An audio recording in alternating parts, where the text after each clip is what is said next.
Hello guys and welcome back to my channel. To all those who are new here, I'm Raj and I'm a student currently on a gap year and I'm hoping to start college this September. So in today's video, I'm going to be breaking down the personal statement or the essay that I read to you guys in the last video. Because in the last video, I just read the personal statement out blankly and I did not actually reflect upon it. I just reflected a little bit.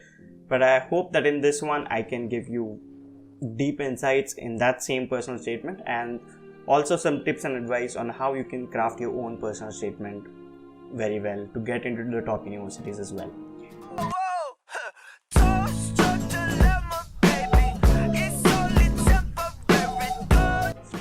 So yeah, welcome.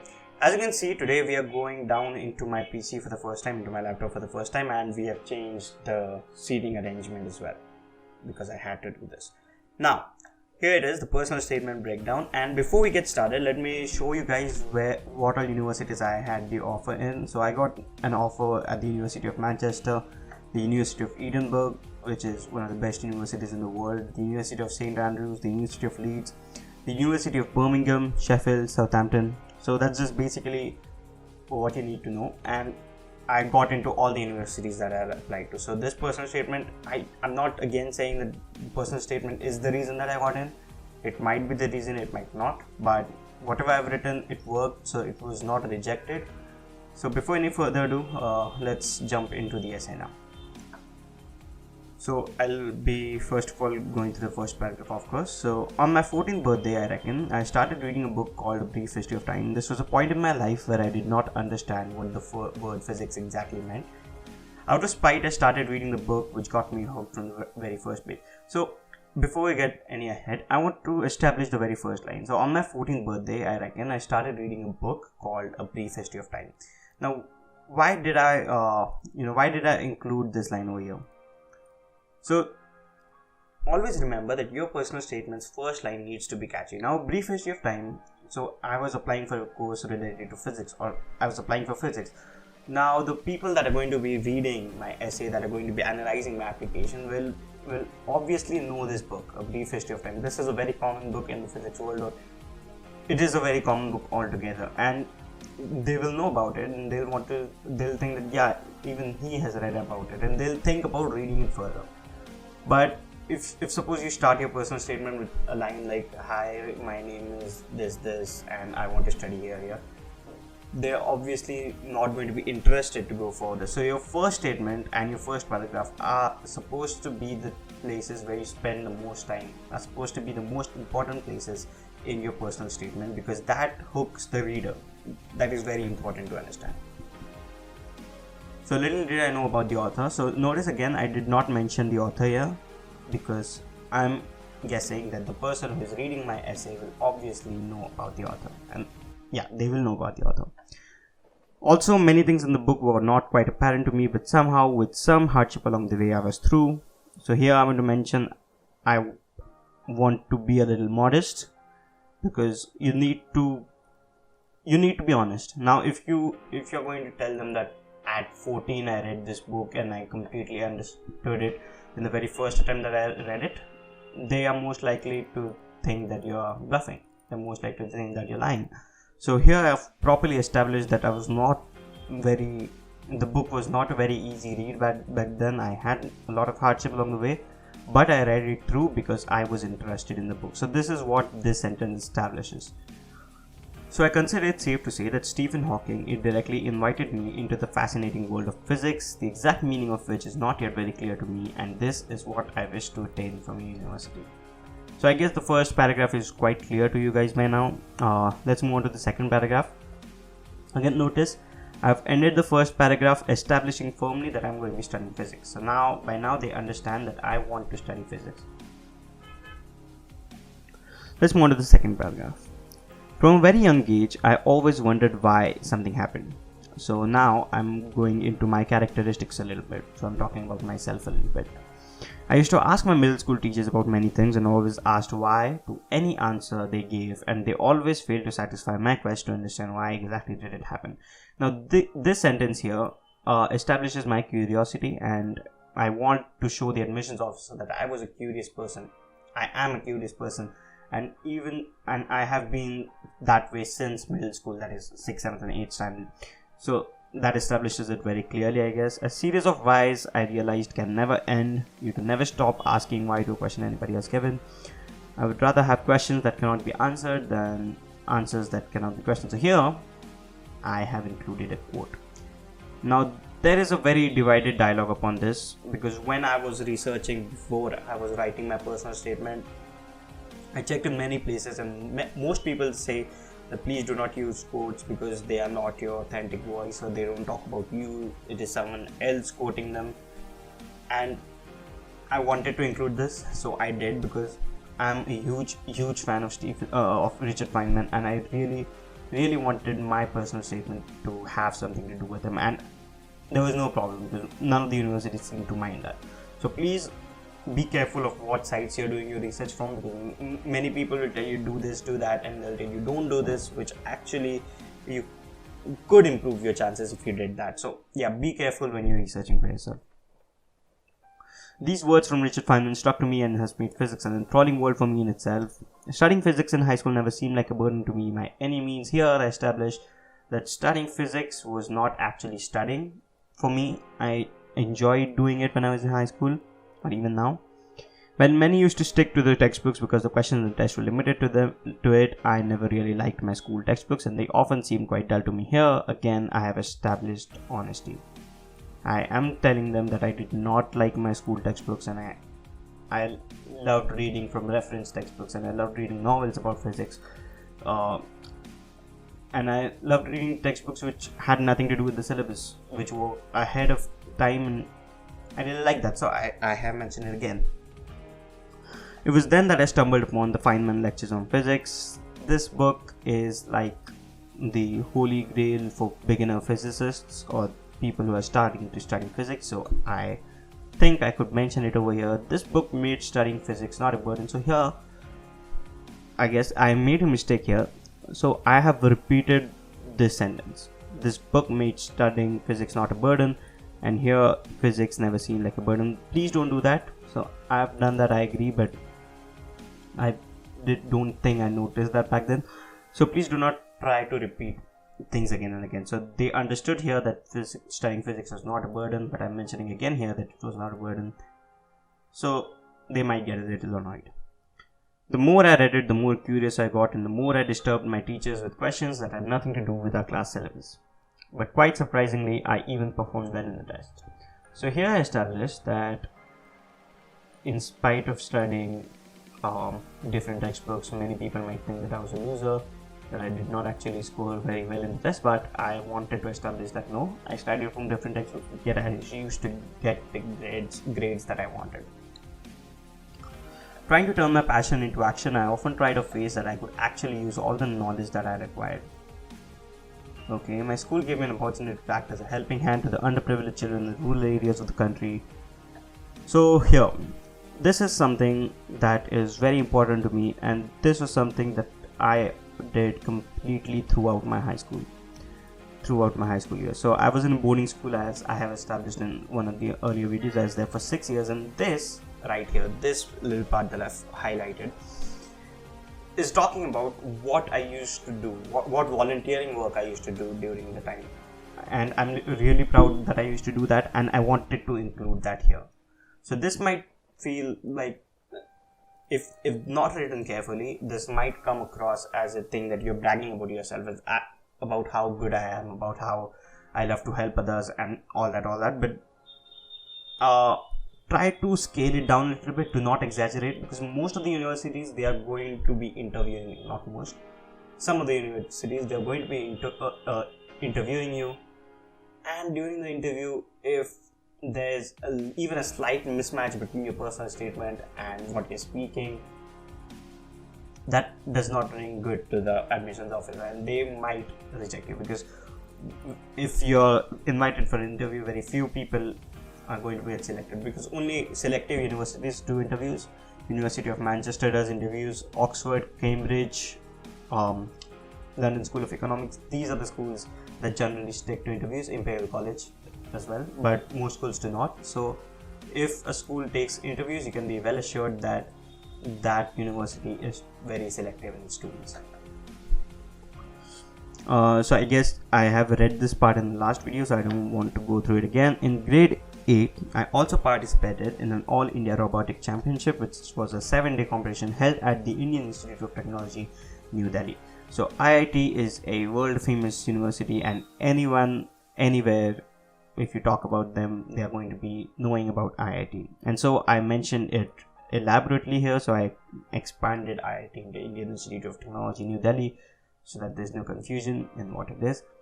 In grade 8, so this was a robotics championship, which is very, very tightly connected with the field of my study that I was going to opt for. So I decided to include this over here where I stood third. So I listed one of my achievements, and you need to have this. Okay, so you need to write your achievements, you need to write your extracurriculars, you need to write if you've gotten any awards. So I've received some awards in the school as well, but I did not think that they fitted well when I was writing this. But for example, if you want to highlight on your leadership roles, if you want to highlight, if suppose now economics is a very famous major nowadays. Now if you're applying for economics, you might want to mention that I got this and this award related to economics, I've done this and this internship at this and this bank, etc. So here I've mentioned one of my biggest achievements in my life, that is the highlight of my application. After deciding what to do, the very next step was to decide where is it that I could learn physics as well as I possibly could, and I did not even give it a second thought if applying to university was a good idea. Now this is another thing that you have to be extremely careful about. Do not mention the name of the university, because on UCAS you're going to be applying to 5 universities at once. Okay, so for all the 5 universities there's going to be only this one personal statement. So you do not want to mention one university. For example, you're applying to 5 universities, let's say any 5, and you have a high priority on one of the universities. For example, you are also applying to Oxford University and you definitely want to go to Oxford. So you might try to say that I like Oxford, or you might even indirectly say that it is a very highly ranked university, comes in the top 5, and the other universities will know that your main priorities are towards Oxford or towards another university, and they will be willing not to take it. But here, not to take you. But here I've generalized it. I have just said that I didn't even give it a second thought of applying to your university, so that all the universities think that all the 5 universities that this student has chosen are really good, and so he did not have to give a second thought after shortlisting all the 5 universities. So all the 5 universities are good, and so the student means that all the 5 universities are good, and so then you're good. In my country, natural sciences is not thought of something which could be a career, but only something which people did as a hobby. But I remained steadfast on my decision in spite of many people trying to convince me not to do it. So I've given an anecdote over here. Okay, that I'm telling them that for the people there, it might not look like a brave decision to study physics, which is generally common in their country. But I wanted to establish that in India, natural sciences or people doing BSc is not thought of something as a very good career choice, and this is true. Many people, if someone asks me what are you going to study, and if I told them I'm going to be doing a BSc in physics, people will generally chuckle in their minds, and they'll think that he did not get an admission into an engineering college or a medical college, that's why he's going to do physics, because that is the only option. But I wanted to establish that it is like that in my country, but yet I was brave enough to go forward and do this field of study because I am interested in it, and I'm not thinking about my career prospects and how much I'll be able to earn, at least right now. Okay, so let's move forward. So even if I'm successful in my career in physics, I do not wish to collect honors and awards with regard to my work, but I will try to do something which benefits a common man. So here I've established that I do not want to work for awards and honors. So yeah, so this shows the university that I'm not actually a man who wants to keep collecting honors with regard to his work or with regard to his study, and not think of something which benefits common people. So I just established over there, this might not be 100% true, but in the university's point of view, you have to be a little humble at least. So for example, if I replace this statement that I'm studying physics just so that I could get a Nobel Prize in the future, well, that does not look good. Okay, so let's now move down to the conclusion. Studying at your university is quite an exciting prospect, as then I would be studying something which the alumni have created or found out, given the rich history. Okay, now let's move on to the last paragraph. Studying at your university is quite an exciting prospect, as then I would be studying something which the alumni themselves have created or found out, given the rich history and heritage of your university. As a student of your university, I will try to stand up to all the challenges thrown my way. I will focus on my path to be a successful alumnus of your university if you consider me talented enough to be a part of your ever-growing community. So I don't think the last paragraph needs an explanation. Just bear in mind that you have to end your personal statement in a decent manner. You have to say your final goodbyes in a proper manner before you go, and it should end well. The most important parts of any essay ever that you're going to write is the first sentence and the last sentence, because the first sentence is where the admissions officer first reads something personal about you, and in the last sentence the admissions officer reads the last thing about you, and that is where he needs to think about how you are as a student. So the first and the last lines are, if you ask me, the most important lines in a personal statement.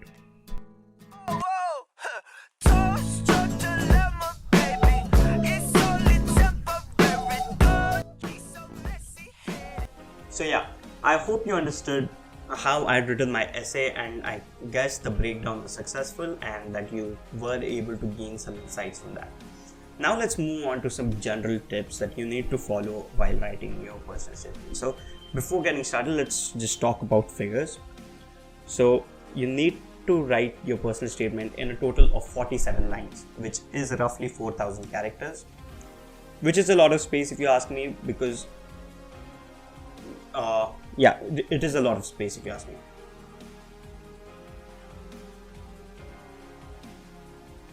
So yeah, I hope the breakdown was successful and you were able to gain some insights. You were able to understand how a normal and average personal statement is written. I would have broken down somebody else's essay, but then I didn't think that was right to do. I just wanted to show you all my thought process and how I wrote, what I was thinking when I was writing the essay.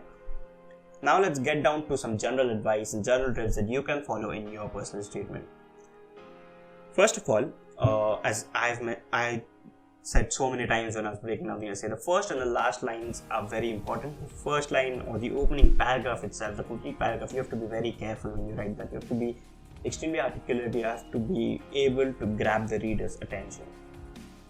So let's talk about facts and figures first.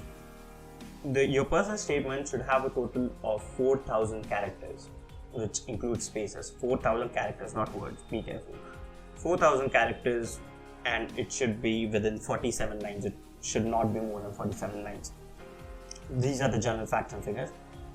Now, one mistake that many people generally do is they sit down to write their essay and they set a character limit of 4,000 characters, and they write one paragraph, then they check the amount of characters that they've written. They write another paragraph, they again check the amount of characters they've written. And by the time they reach to the last paragraph and there are only like 500 characters left, the person starts panicking. The person says, oh, I wanted to write a big conclusion. How am I going to fit it in just 500 characters? The key behind it is to not set a character counter when you're doing your first draft. Just start writing. Write whatever comes to your mind, write however you write it. Do not think about anything, because keep in mind that you're not submitting this. You're just writing it for yourself. It's a draft. So after you've written down the draft, my personal draft when I had finished it was about 6,000 or something characters. So your draft might be bigger, your draft might be 10,000 characters, your draft might be 5,000 characters, but you know that now you are in control.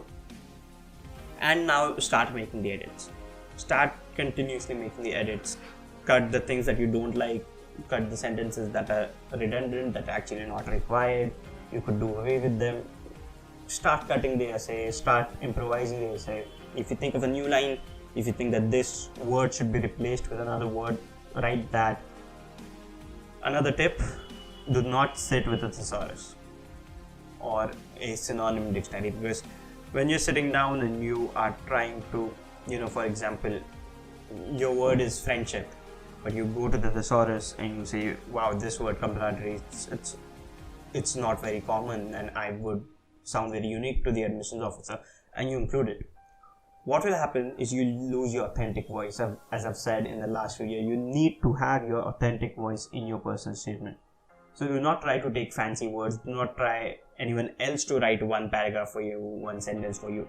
Write the whole thing yourself and the language that you understand in it. The university do not expect a brilliantly written personal statement. They do not care about the language or how you've written. They are not marking an English graded paper. They want to know about you. So write well. Do not take any thesaurus. Write from whatever words you know. Even the most basic words will do.